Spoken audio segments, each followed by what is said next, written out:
Hello everyone, this is Teri. Welcome to my YouTube channel Amethystastrotarot. I'm a practicing astrologer and tarot reader. Today's video would be about the first decan of Cancer. As we all know, the Sun started moving through the first 10 degrees of the sign of Cancer, which is a cardinal sign and water element sign at the same time. So we will look into the first decan of Cancer and the decan rulers, and this is part of the series, as you know, one decan, one card, and one chart. So let me quickly share with you which uh, card and which chart we will be looking at that. First of all, according to the Chaldean order, which is called also descending order, the first decan of the Cancer sign of Cancer is ruled by Venus, and the according to Triplicity order, it would be ruled by Moon, which is the natural ruler of the sign of Cancer as well. And the associated minor arcana card in this case is the Two of Cups, and the as the Meryl Streep has the sun has her sun in the first degrees of the sign of Cancer. I will be looking into her chart in terms of her sun in Cancer. And what we can say about I can keep this here on the screen at the moment. What we can say about the Venus in Cancer is like Venus about how we relate to people, is about how we um, value things. Like the way that we look at the values, and also it's the way that I think it's if you're an artist, not necessarily, but it's like your perception of art in a way. And then in a sign like Cancer, which is like quite emotional, quite sensitive, and there is this nurturing, caring sense that is coming through, that we can, like, relate to people in our relationships. It's not necessarily only one-to-one romantic relationships. In all our relationships, we could be more in a caring way. When Venus is in Cancer, we look from a more emotional perspective, and the way that value things, I think we could have really emotionally attached to some of the things that we have. That kind of thing could be true as well. And Moon in Cancer is at home, and it's about our sense of security. It's about our needs. It's also, mostly associated with our mother, or how we mother as well, or how we are mothered as well. So it's like, yeah, that being taken care of, that nurturing energy and all quite emotional aspect we can see through the moon in Cancer. In that sense, we can look into the Two of Cups, and we can see what kind of clues the Two of Cups could be giving us about both the Venus in Cancer and also Moon in Cancer as well. Like when we look at this card, we see of course, the Caduceus and also the Two of Cups, and there is a female and male figure, and they are like uh, in a way approaching each other. Like, in a way, two.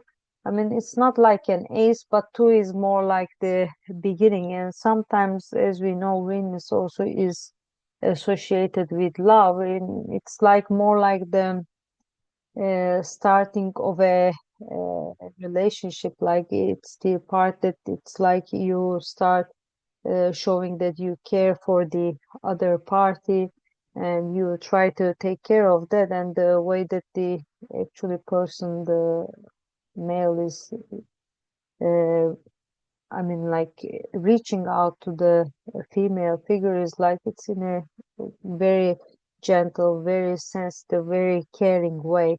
And when we see this, I think the fact that of this caduceus, I mean, in some of the cards, we know that the not in this from Rider-Waite-Smith day, but in some cards we can see in Two of Cups also the Mercury as well. And Caduceus is generally associated with the planet Mercury and all that. When we see that, I think it's more like not this eagle looking lion, but we sometimes see the wings of the Hermes, no? And in that sense, I mean, we cannot, of course, include the Mercury in here, but Venus is like also the way that we value, I think, the people in our lives. I mean, how we take care of them and how we get into touch. I mean, the way that we uh, relate to the people in a way, and it's in a quite gentle way, if we can see that. Though I think I always see that, I mean, all these in Two of Cups cards, I mean, like that the one that is taking the initiative steps and like moving forward is the uh, male figure, and then the female figure looks like more like standing back and then kind of observing the situation rather than taking any initiative. And also, I think this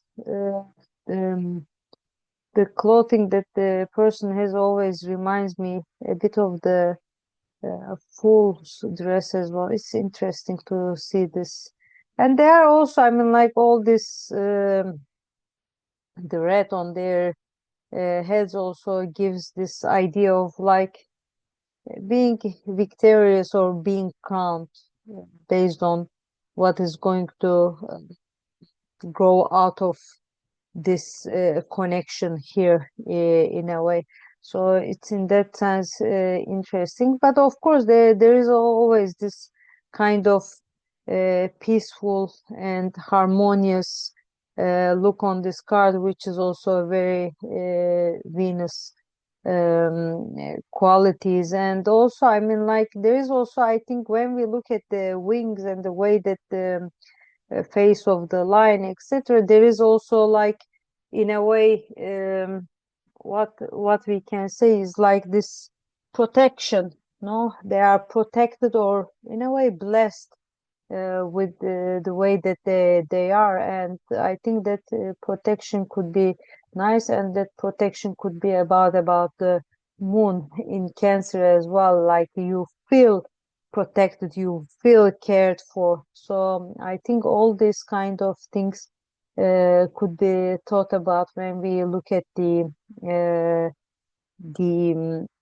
mm, at the Two of Cups and what Venus and Moon could be bringing about that. And also, I mean, like when I think about the Moon, which I think the High Priestess is associated with the Moon, and then you always see that like there is this silence and waiting, and then um, trying to see things and observing. And I think the female figure is like more like that, no, that kind of um, observing not before making any um, attempt or making any connection with the other party. I mean, so in that sense, it's kind of I think giving that sense of like wait and see before just pouring your, I mean, emotions out in this situation. I think we should also consider that. But generally, I think, of course, according to the context, questions, etc., and the position of the card, the meanings could differ or I mean, in a way, have other things can come to our mind, but the Two of Cups generally this gives this positive feeling, I assume.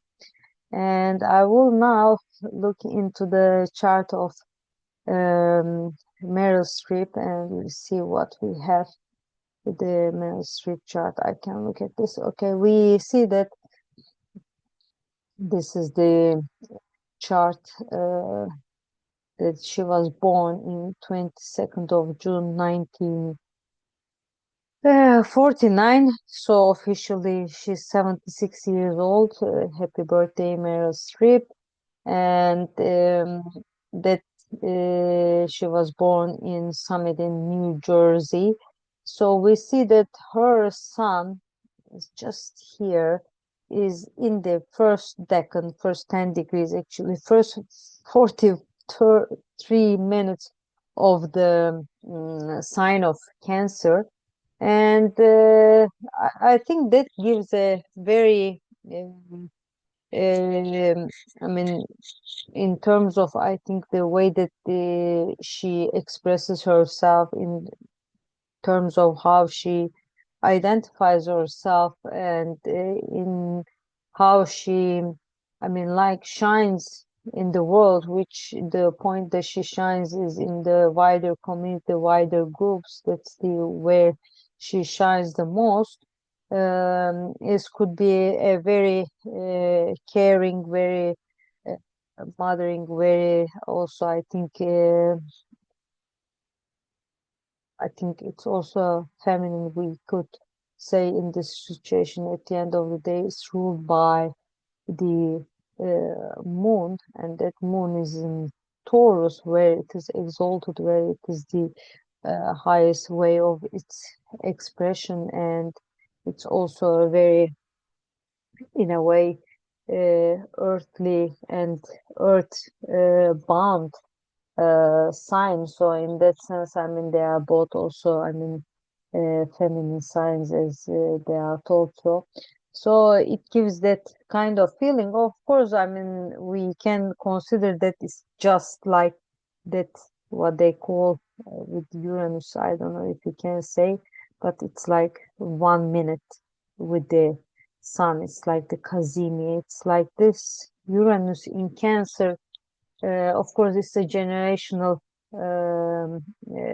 placement. I mean, like, the people who were born around that period, they all had this Uranus in Cancer. But I think when it comes together with Sun, I think that make things, in a way, um, much much eccentricity, much um original, and much, in a way, in some parts it could be, we could see much rebellion in that form of self-expression as well. And I think that when it comes to caring and the rights, and especially women rights, we see Meryl Streep as most of the time very vocal, and then she is not stepping behind, or she's not, I think, not um, not ignoring, not avoiding, not to talk. I mean, like, it's like she's there and she talks, and if necessary, she expresses. So, and I think that um, that could be the impact of the Uranus as well. And when it comes to Venus, I mean, of course, Venus in this sun, in her identity, is like relating to people in a very, I mean, caring way. And in any case, her original, I mean, her natal Venus is also in Cancer, so it just amplifies, I think, this sense of relating to people, or this sentimental values. And her artistic, I think, approach, etc., is all in a very nurturing way. I think when she's nurturing herself, she's nurturing everyone around her. We can think about that. And as I said, that moon in Taurus, that is the dispositor of all this Sun, Uranus, and Venus, could give this all very grounded figure, maybe a grounded mother figure and grounded feminine that is ready to do things maybe in a very slow pace, but making sure that um, at the end of the day emotionally fulfilled because everything is done in the way that they have to be done. And also there is a ritualistic part in that sense as well. I think that we can consider it. And actually when we are looking at the moon, uh, except, I mean, in terms of traditional planets, actually, her moon is in a way is acting on its own. It doesn't have any quite relationship with any of the traditional planets in the chart. In that sense, it's a very interesting, and it's about her all her uh, standing, its type of authority, and also the way that she's recognized by the society is very much dependent on her moon, which could also signify of her own mother. Maybe all her power is coming through her own mother, or her maybe a role model in a way could be her mother as well. I mean, in that sense, it's interesting to see moon on its own on the 10th house, standing there in that manner. And I think that would be that. I mean, I don't know how you see Meryl Streep as an actress, but I always feel that she always has this. I mean, she could do any role. Also, her Mercury in Gemini is, I think, showing maybe her talent to make any accent possible when she's getting into a role. I think she can speak different languages and in English in different accents. So I think that in that sense, I think that Mercury Gemini that is coupled up with that Mars enthusiasm, the I mean assertiveness, the energy, the warrior going forward a lot. So I think that's all I could say about the Meryl Streep chart. I hope that you enjoyed this brainstorming. I really like the idea of looking at these charts and the cards and trying to explore the decans through them. One of the essential dignities, of course, that's at the bottom of the, as I say, the list is the fifth one.